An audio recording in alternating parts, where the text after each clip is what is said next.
चलती हूँ शर्मिला। माँ, कृपया माँ, मत जाइए आप, मत जाइए। हमारे पास आपके बिना कोई सहारा नहीं है माँ। हमें छोड़कर मत जाओ माँ, मत जाओ। माँ, माँ।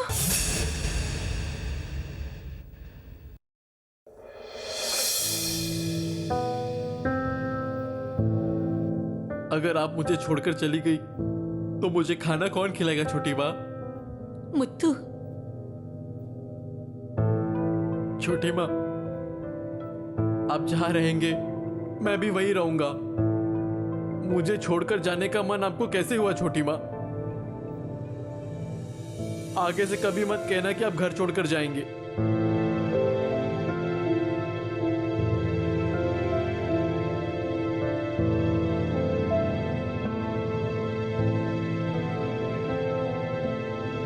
चित्रा, वो कागजात मुझे दो। चित्रा, मैं तुमसे कह रहा हूं कागजात मुझे दो।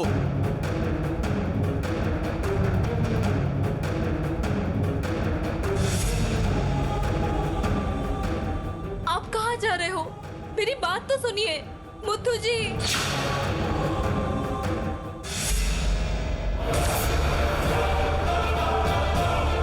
सारी परेशानियों की जड़ यही है ना?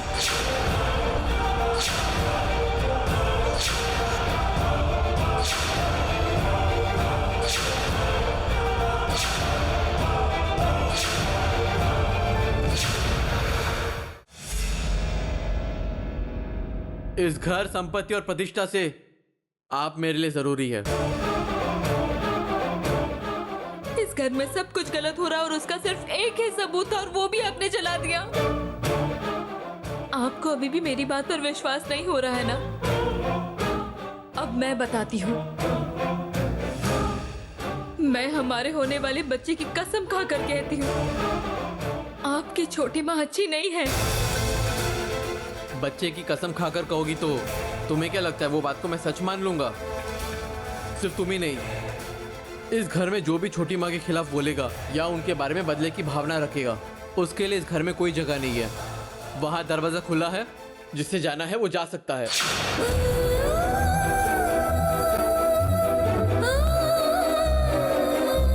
देखो, मैं काम से जरा बाहर जा रहा हूँ। जब तक मैं वापस आऊं तब तक तुम ये सब ठीक कर दोगी।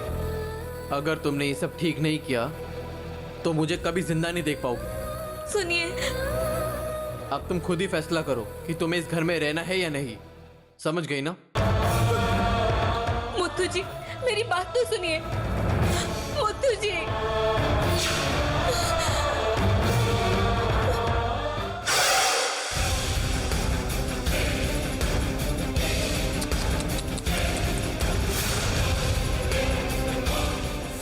ऐसा नहीं होना चाहिए था। अगर मुझसे कुछ कहना होता तो पहले ही कह देती ना तुम, तो तुम्हें इतने कष्ट उठाने नहीं पड़ते। तुम वो सारे कागजात उठा कर ले आई जैसे मैंने कोई जायदाद हड़प ली हो। वो जायदाद मैंने बनाई है। तुम्हें नहीं पता मैंने कैसे बनाई है।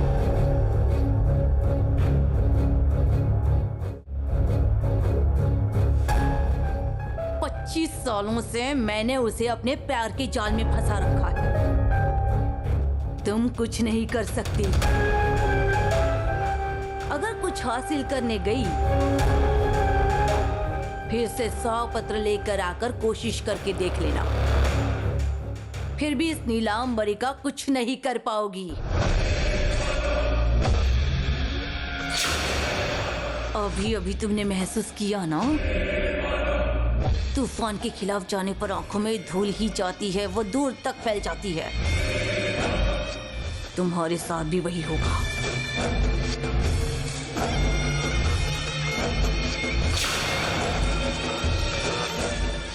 याद रखना, माँ के खिलाफ गई ना तो जलकर राख हो जाओगी।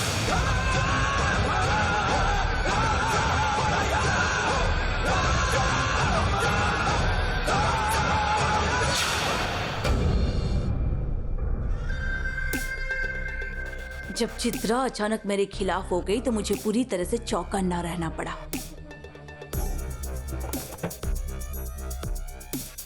जिस गड्ढे में उसने मुझे गिराना चाहा उसी गड्ढे में वो गिर गई। वो इस गलतफहमी में थी कि वो मुझे फंसा सकती है। भ्रम था उसका वो। लेकिन क्या हुआ, बस मुझे थोड़ा सा नाटक करना पड़ा। उसके बिना तो ये सब कुछ होता ही नहीं। अगर वो नहीं रही तो उसके लिए मैंने एक बहुत ही अच्छा मुहूर्त तय किया था।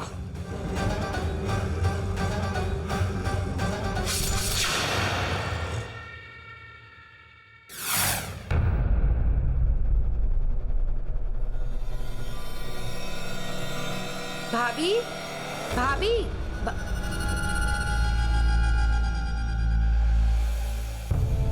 भाभी, मैंने आपके लिए आज बहुत सारी चीजें बनाई हैं। भाभी, आपको पहले खाना खाना चाहिए, इसके लिए मैंने बहुत सारी चीजें बनाई। आइए। नहीं शर्मिला। क्यों भाभी? सबका खाना हो गया है या फिर बस मैं ही आखिरी बची हूँ शर्मिला? नहीं भाभी, आप गर्भवती हो ना, इसलिए आपको पहले खाना खाना चाहिए।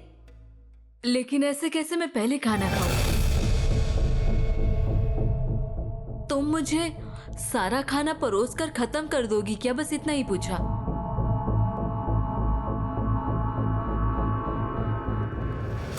आज इतनी गर्मी क्यों है शर्मिला? नहीं भाभी। फिर इतना पसीना क्यों आ रहा है? क्या हुआ शर्मिला? तुम ठीक तो हो ना? तुम्हें तो डॉक्टर के पास दिखाना चाहिए। ऐसा कुछ नहीं है भाभी, मैं बिल्कुल ठीक हूँ। दरअसल वो ऐसा है ना शर्मिला, हमें बहुत सावधानी से खाना चाहिए। भाभी, आप क्या कहना चाहती हो? क्या शर्मिला? खाने में जहर मिलाया गया है ऐसा लगता है। अरे नहीं नहीं, वो क्या है ना, आजकल के फलों और सब्जियों में इतने केमिकल मिलाए जाते हैं कि कहीं कुछ गड़बड़ ना हो जाए। बस उसी के बारे में बात कर रही हूँ। कैसा है ना, इंसान को कदम कदम पर सावधानी बरतनी चाहिए। भाभी, हम खाना खाते खाते बात कर सकते हैं ना? चलिए ना। करेंगे, बात करेंगे। आपके भाई अभी आते ही होंगे, तब मिलकर खाना खाते खाते बात करेंगे। भैया? भैया ने तो कहा था वो खाने पे नहीं आएंगे। नहीं शर्मिला, मेरी अभी उनसे बात हुई थी। उनका सारा काम खत्म हो गया है, वो बस आते ही होंगे। भैया आ रहे हैं? ठीक है भाभी। शर्मिला, कहाँ जा रही हो शर्मिला? कुछ नहीं भाभी, वो काम है मुझे। कोई बात नहीं, रुको जरा बात करते हैं। कोई बात नहीं है भाभी, थोड़ा काम है मुझे। तुम्हारे भैया को गरम गरम खाना खाने की आदत है, तो पहले वो ही खाना खा ले, फिर हम सब मिलके खाएंगे। अरे आप आ गए? क्या हुआ शर्मिला, तुम लोग यहाँ क्यों खड़े हो? भैया, वो भाभी को ना मैं खाना खाने के लिए बुलाने आई थी भैया। अच्छा ऐसा है क्या? मुझे खाना खाने के लिए नहीं बुला रही है, मुझे ऊपर भेजने की तैयारी हो रही है।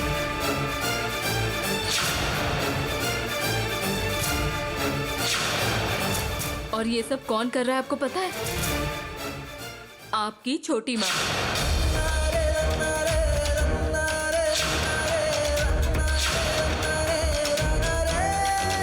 सासू माँ के कहने पर शर्मिला सुन रही है। बस आपको अंधेरे में रखकर मेरे बच्चे की जान लेने की कोशिश कर रहे हैं मुथ्थू जी। क्या तुम पागल हो गई हो चित्रा? जरा सोच समझ के बात करो। मैं सोच समझ कर ही बात कर रही हूँ। मुझे खाने पर पहले क्यों बुला रहे हैं आपको पता है? उस खाने में जहर मिलाया है। आप झूठ क्यों बोल रही हो भाभी? झूठ नहीं है, मैंने अपनी आंखों से देखा है कि सासू माँ ने खाने में जहर मिलाया है। जरूरत पड़ी तो मैं इसे सच साबित कर सकती हूँ। खाना लेकर जाओ और उसका लैब टेस्ट कराओ, उससे पता चलेगा कि खाने में जहर है या नहीं। और आप ना मूर्खों की तरह हर किसी पर विश्वास मत करो। मैं मूर्ख हूँ चित्रा, मूर्ख हूँ। मैंने छोटी माँ पर पहाड़ जैसा प्रेम और विश्वास रखा है, इसलिए मैं मूर्ख हूँ। तुम यहाँ खड़ी रहकर ये सब कह रही हो और मैं सुन रहा हूँ, इसलिए मैं मूर्ख हूँ।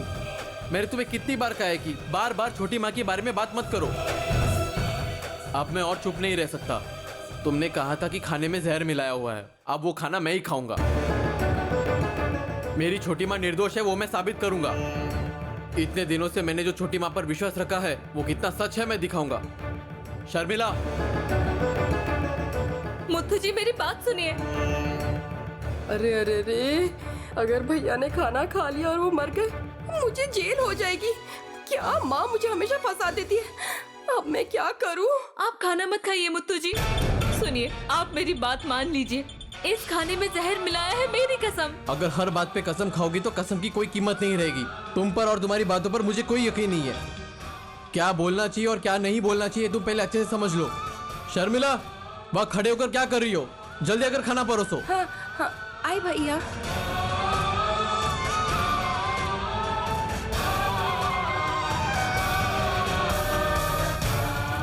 भैया, आप ऐसे जिद क्यों कर रहे हैं? मेरी बात सुन लीजिए ना। यार जिद कौन कर रहा है, तुम या मैं? तुम्हें इस घर के बारे में पता ही क्या है? खाने में जहर डालते ऐसा कहा था ना तुमने। अगर ये बात किसी और ने सुन ली तो क्या करती? इस घर में कई लोग रोज खाना खाने आते हैं, किसी ने आज तक कोई बुराई नहीं की। जिस घर को मंदिर की तरह देखना चाहिए था, उस घर को शमशान की तरह देख रही हो। तुम क्या देख रही हो? खाना परोसो। ठीक है भैया।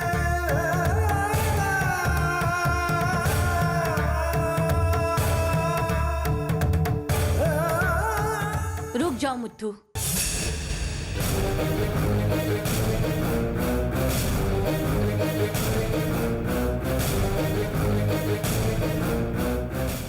तुमने अब तक जो कुछ कहा मैंने सब सुन लिया मुत्थू। मैंने भले ही तुम्हें जन्म ना दिया हो, लेकिन मुझे तुम्हें अपना बेटा कहने में गर्व होता है। अपनी इस छोटी माँ पर तुम्हें कितना विश्वास है मुत्थू। अगर मैंने कहा होता कि खाने में जहर है तो क्या तुम इस खाने को खाते? यही बात मेरे लिए काफी है मुत्थू। इसी पल यहीं तुम्हारे गोद में प्राण भी निकल जाए तो कोई बात नहीं। मुझे विश्वास है कि मेरा बेटा मुझ पर विश्वास करता है, उसके साथ ही मैं अपनी जान छोड़ दूंगी। क्या छोटी माँ, आप ऐसे मरने की बात क्यों कर रहे हो? मैं तुम्हें यह बता रही हूँ कि एक माँ के दिल में क्या इच्छा होती है। मुझे पता है कि मेरी छोटी माँ कैसी है। अगर कोई और कहता तो मुझे परेशानी नहीं होती, लेकिन मेरी खुद की पत्नी आपके बारे में ऐसी बातें कर रही है तो मैं सहन नहीं कर पा रहा हूँ छोटी माँ। इसलिए मैंने कहा कि ये खाना मैं खुद खाऊंगा। तुम जब बहुत छोटे थे तुम्हें कुछ नहीं होना चाहिए, इसलिए मैं तुम्हारे पीछे पीछे ही रहती थी।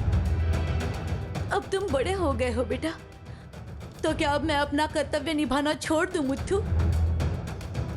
जहर डालने का आरोप लगा है मुझ पर, मैं उसे ठीक कर दूंगी। तुम ये कह रही हो ना कि खाना नहीं खाओगी, खाने में जहर है, तो ठीक है उसे मैं ही खा लेती हूँ।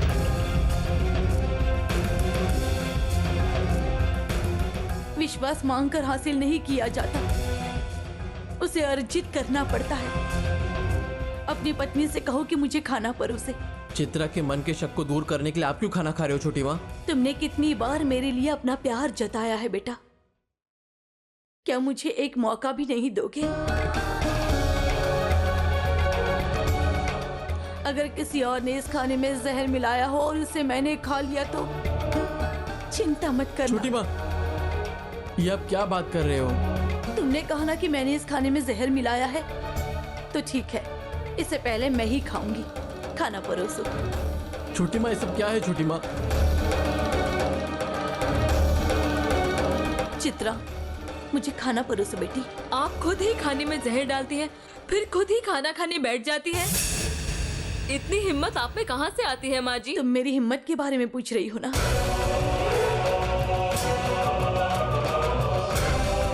ये है मेरी हिम्मत जो यहाँ पर खड़ा है। मुझे बस मेरा बेटा चाहिए और कुछ नहीं चाहिए। मुझे परोसो चित्रा। सुन लिया ना तुमने? परोसो।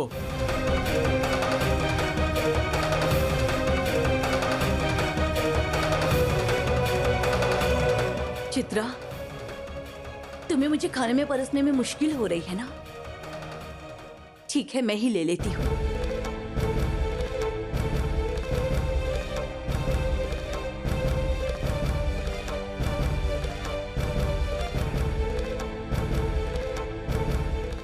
तुमने कहा ना कि इसमें जहर डाला है, तो ठीक है, मैं ही खाती हूँ।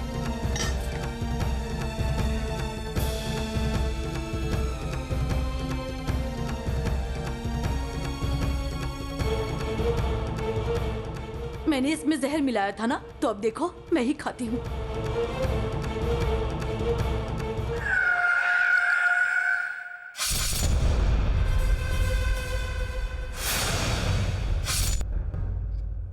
शर्मिला,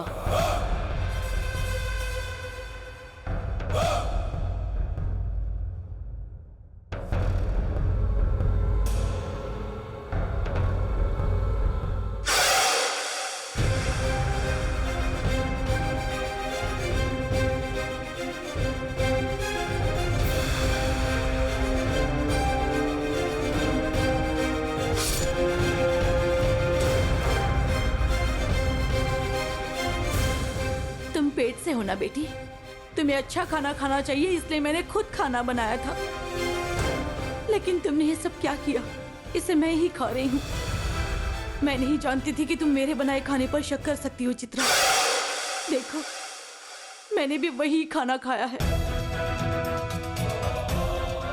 तुम मुझ पर इतना जहर क्यों उगल रही हो चित्रा? चलो छोड़ो मेरी बात। तुम्हारे पेट में जो बच्चा है उस पर असर पड़ेगा, पता है मुझे। चित्रा, तुम्हारे चेहरे से ऐसा लग रहा है कि तुम बहुत परेशान लग रही हो। कुछ दिन इस घर में रहना ठीक नहीं है।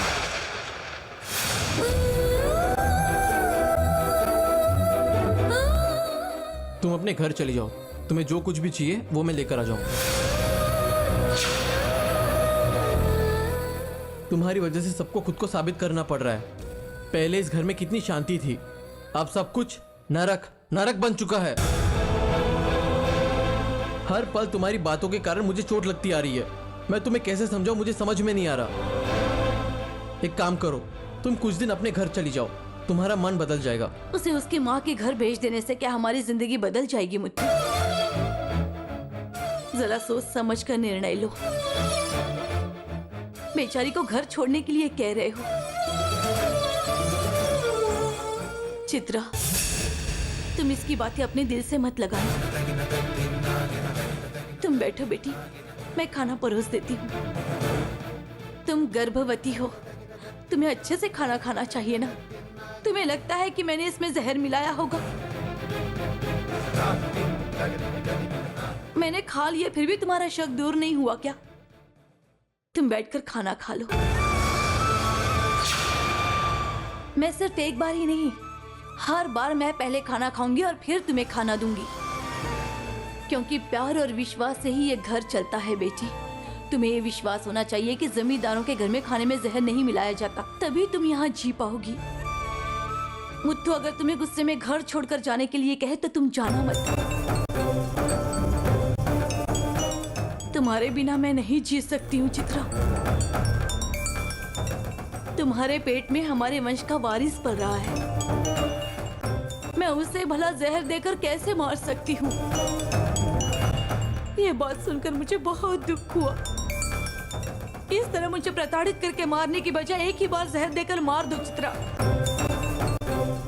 फिर मेरी तरफ से तुम्हें कोई परेशानी नहीं होगी। देखा तुमने, तुम्हारी वजह से सबको कितनी तकलीफ हो रही है। अगर छोटी माँ के बारे में एक और बुरा शब्द कहा तो मैं भूल जाऊंगा कि तुम मेरी पत्नी हो। तुम पहले तो ऐसे नहीं थी। मुझे समझ में नहीं आ रहा कि तुम ऐसे बदल क्यों गई। चित्रा, क्या तुम्हें ये सब बातें कोई सिखा रहा है या तुम ये सब खुद से बोल रही हो? घर में हमेशा शांति होनी चाहिए, लेकिन अब तो घर में आने का ही मन नहीं करता। हमेशा हिंसा, शक, झगड़ा यही हो रहा है। काम खत्म करके शांति से रहने के लिए घर आते हैं, लेकिन अगर यहाँ भी वैसे ही है तो शांति की तलाश में हम कहाँ जाएं? क्या ऐसी कोई जगह है जहाँ कोई मुझे देख नहीं सकता? ऐसा मत कहो मुत्तू। तुम यहाँ हो इस बात से मुझे हिम्मत मिलती है। अगर तुम ही घर छोड़कर चले जाओगे तो तुम्हें लगता है कि मैं जिंदा रह पाऊंगी? नहीं मुत्तू, तुम जैसे ही घर से बाहर कदम रखोगे तो मेरी जान चली जाएगी मुत्तू।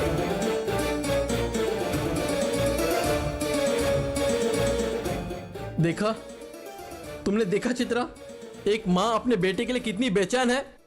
यही प्यार है। मैं छोटी माँ को छोड़कर दूर जा सकता हूँ, लेकिन वो मुझे छोड़कर नहीं जाएंगे। ये एक माँ की ममता होती है। मुझे मरने के बाद स्वर्ग मिलेगा या नहीं ये मुझे नहीं पता, लेकिन मेरी रक्षा के लिए उस भगवान ने एक स्वर्ग जैसा गोद दिया है मुझे। ये एक माँ की ममता होती है। सदा अपने बेटे की खुशी के लिए बलिदान देती आ रही है वो। आंसू बहाकर प्यार नहीं करते, आंसू पोंछकर प्यार करते हैं। अपनी जान जोखिम में डालकर बेटे के चेहरे पर मुस्कान लाती है। वो ये है मेरी छोटी माँ।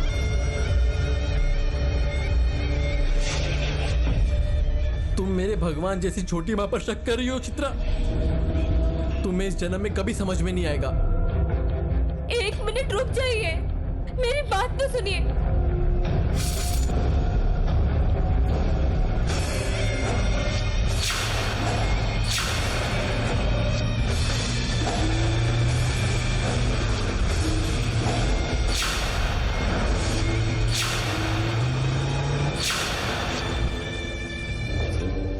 मैं ये करूंगी वो करूंगी इस बात पर घमंड है ना तुम्हें, लेकिन तुम्हारे हाथ में कुछ भी नहीं है।